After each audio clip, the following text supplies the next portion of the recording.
Hi Miss T, it's Mr F calling from Monash Secondary College. I need you to come in and discuss Jane's progress in Year 9 Science. If you could come in after school, that would be great. I don't finish work until 5 o'clock. Perfect, I'll see you at 4:30.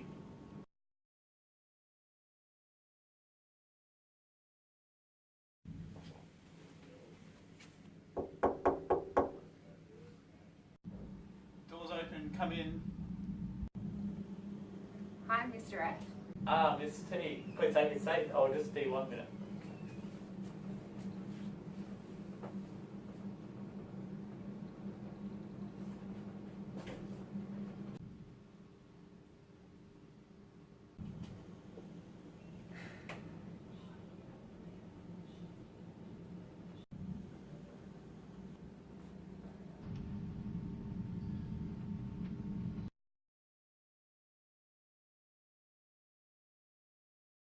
Miss T, let's talk about Jane. As you know, Jane is participating in the school's civil classes after receiving exceptional results in the entrance testing last year. However, as we know, Jane's results have dropped off over the course of the year. Jane barely passed chemistry and physics units last term, and last week she failed her test on photosynthesis. I know, but I've come to the conclusion that Jane is just not meeting the standard expected of a civil student. It's the end of the year, and we're finalising class lists for next year. I think it would be wise to move Jane down into the core class.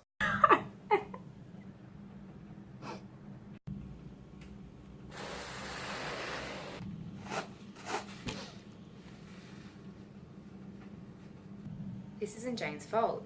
She's had a tough year this year trying to keep up with a number of outside commitments. She's on the swim team, she plays lawn bowls, she has a casual job at McDonald's, she's a rhythmic gymnast, she runs a poetry club on Saturdays, and she's a part of the local jousting team. But we're cutting down on these next year. Everyone has commitments outside of school. Jane has really fallen behind, and I'm afraid she won't be able to catch up to where her classmates are at. I think Jane will have greater support in the core class. As her teacher, I believe this is the best option for Jane. But you know Jane's smart enough to be in that class. Why would you move her? Why not give her a chance? How is she going to become an astrophysicist if she's in the core class? There are plenty of students in the core class that deserve a spot in the SEAL program, as they are more motivated and hardworking than Jane.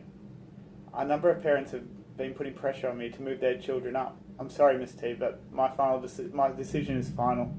I'll need you to let Jane know. Thank you for coming in. I'm not happy about this, but I guess there's nothing I can do. I'm sure Jane will excel in her future career at McDonald's. I'll let Jane know. Thanks for understanding, Miss T.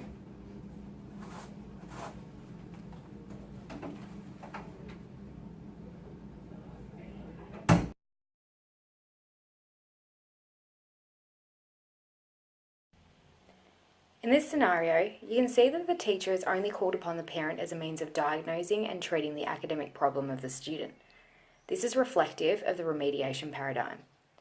It's the teacher that serves as a central decision maker, while the parent is just a passive and very emotional recipient of this decision. I think that the teacher handled the situation poorly. It is clear that the relationship with the parent has been damaged by a lack of empathy and understanding. For example, when the parent tries to explain why her daughter's academic performance is suffering, the teacher is completely dismissive and offers no alternative to the parent. I think it's important for teachers to foster collaborative relationships with parents, to work with the parent instead of telling them what to do. A teacher needs to share leadership and power with the parent when making decisions that affect their child's learning. So taking a look back at that scenario, when scheduling the meeting, I'd negotiate a time that suits both parties. When the parent arrived at my office, I'd get up and greet them, begin the meeting right away. If this was our first meeting, I'd take the time to get to know the parent. And finally, when discussing the issue at hand, I would encourage the parent to actively participate in formulating a solution. I wouldn't be dismissive of their thoughts or their emotions.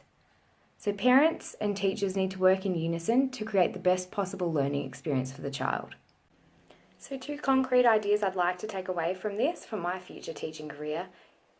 Collaboration is key, and teacher-parent relationships should not be limited to negative interactions.